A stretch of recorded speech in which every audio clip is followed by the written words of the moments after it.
It was a big night of big policy proposals, but in reality, some of the administration's big promises appear to be stalled. That includes immigration reform, gun control, and police reform. President Biden has backed out of his campaign promise to create a commission on policing. Instead, he's putting pressure on Congress to act before the anniversary of George Floyd's death on May 25th. Congress should act, We have a giant opportunity to bend the arc of the moral universe toward justice, real justice. Now, Senator Tim Scott pushed back in the GOP response to Biden's speech, accusing Democrats of stonewalling his police reform bill. My friends across the aisle seem to want the issue more than they wanted a solution. But I'm still working. I'm hopeful that this will be different.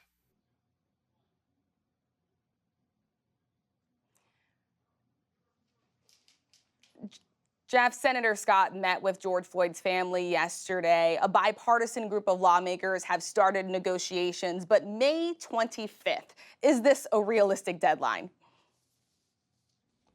You know, I spoke to Tony Romanucci. He's one of the Floyd family's attorneys, and he said that they might not make that May 25th deadline. It's important, he said, that President Biden set that as a marker, but he said what's more important is that both sides continue to work on this. And right now, what you have are Democrats and Republicans cautiously optimistic that they can find common ground on this George Floyd police reform bill. On the Republican side, as you mentioned, you've got Tim Scott. On the Democratic side, you've got Karen Bass, the congresswoman from California.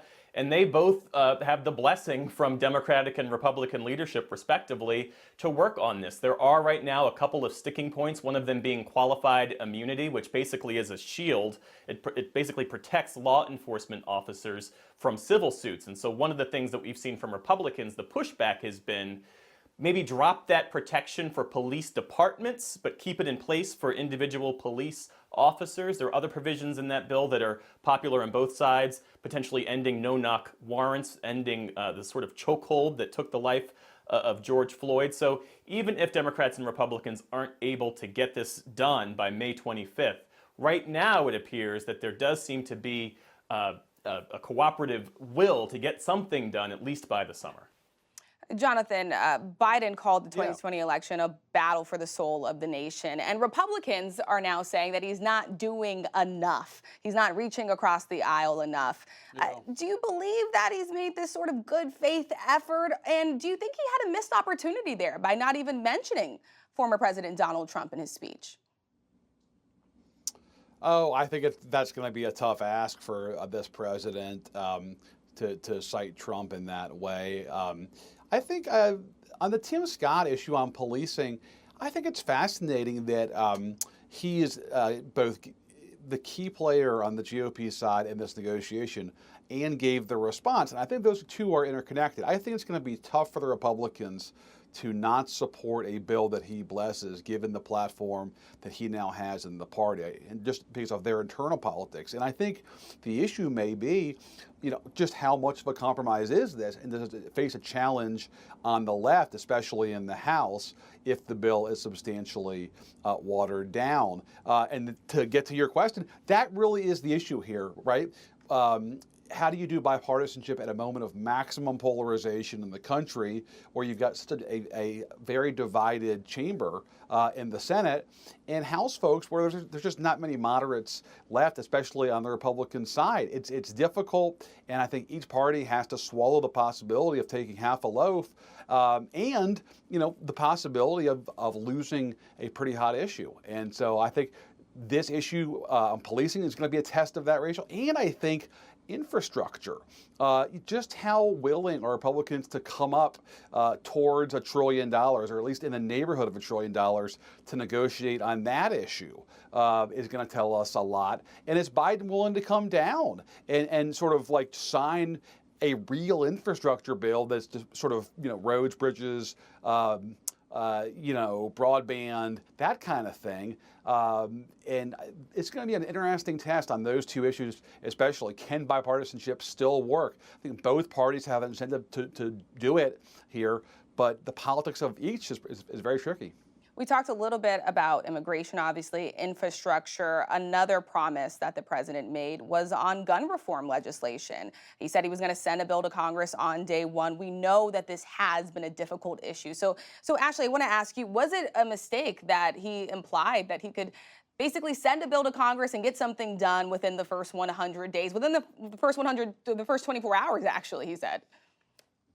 Yeah, this is one of the areas where he has not delivered on his promise, certainly not to the extent that activists would like to see.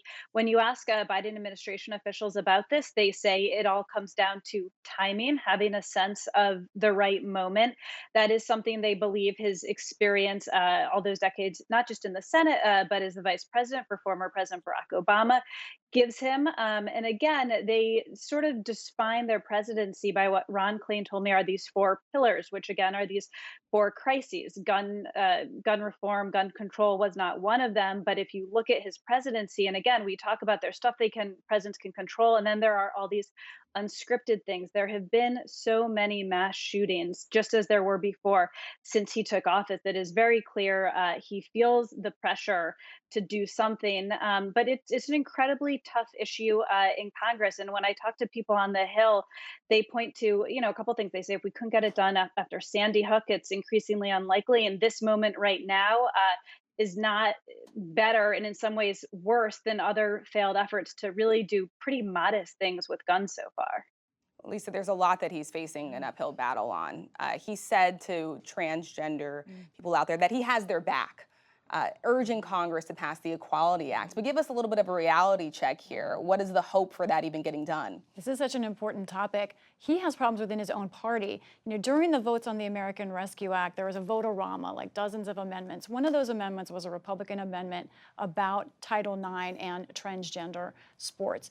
And for that amendment, which essentially would back the idea that transgender youth should not be able to play in the sport of the gender they identify with, Joe Manchin voted with Republicans. So that is one of President Biden's challenges. But on the other hand, there is some political will in this country, because if you look at the surveys, we just did a PBS, Marist, NPR poll that shows 2/3 of Americans support transgender rights. They don't want laws restricting them. And more than half of Americans personally know someone who is transgender. So this is one of those issues where there is some national agreement, but deep political divide. And we're seeing that play out throughout the country as well, where you have some states that are passing these anti-transgender bills already. So far, 5 states have either passed a law or issued an executive order, and it's specifically geared towards sports. That's where Republicans are narrowly targeting this, and it's no accident. This is going to be a big election. J. Mart was talking about the next election. We're going to hear about this in those conservative states that may have 1 or 2 swing districts. They're going to push this issue.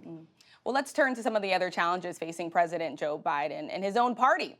The president has to deal with moderates who are worried about spending too much. Senator Joe Manchin of West Virginia has pressed Biden to pass his next bills with bipartisan support.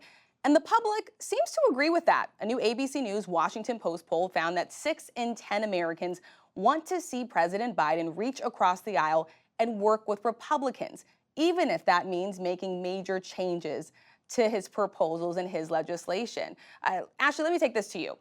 You're always talking to members of both sides of the aisle. How much hope is there that Biden's legislation is actually going to make it through Congress?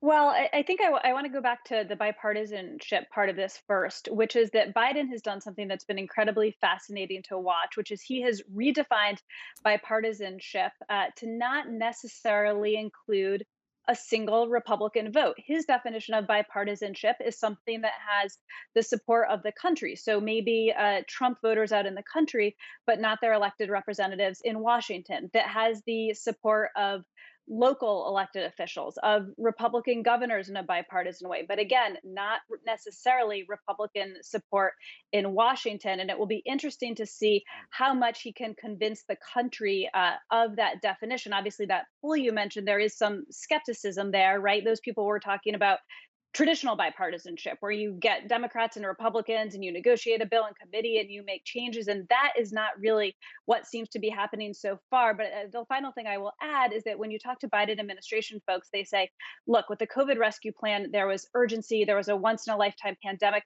We had to push it through. We come to infrastructure in a very different way where we have more time and we are sort of more sincere and more earnest and more hopeful about our outreach. Yeah, and he has been taking this plan in Congress, and he has been taking this plan on the roll. And Jonathan, I want to ask you this question because we've seen the president take this plan on the road. He wants to sell the package. You have some new reporting out talking about some of the ad spending, right, ahead of the midterm elections. I mean, it's important because they're trying to keep this base, try to keep some of the Republicans that voted for Biden. But is that even possible if he doesn't even get any Republicans on board? Yeah, I think it's possible that he can keep some of them, and certainly independents who used to be Republicans and have now changed their idea. I think it's possible he can keep some of them, especially if they can keep framing the alternative as Trumpism, which of course is what drove a lot of those voters into Biden's arms in the first place. But there's no question that the more Trump is diminished and the further away that we get from January 6th, that if politics gets back to a more traditional kind of tax and spend Democrat sort of frame that the Republicans like to drive, obviously that's going to benefit the Republicans. And I think that's part of the reason why you now see the Biden folks saying to Congress, let's negotiate. Let's roll our sleeves up and try to get something done. The more buy-in that the Biden folks get from the Republicans, whether it's on policing or on infrastructure, the more they can go to the country and say, look, we're working together. This is not just sort of, wild-eyed liberalism here. We had X number of votes on these bills. Ashley is right. They definitely want to redefine bipartisanship, but they know that it's easier to sell a police reform bill or infrastructure if they have real GOP votes on those bills. And that's why I think the hope is in both of those cases that they're going to have buy-in from D's and R's alike.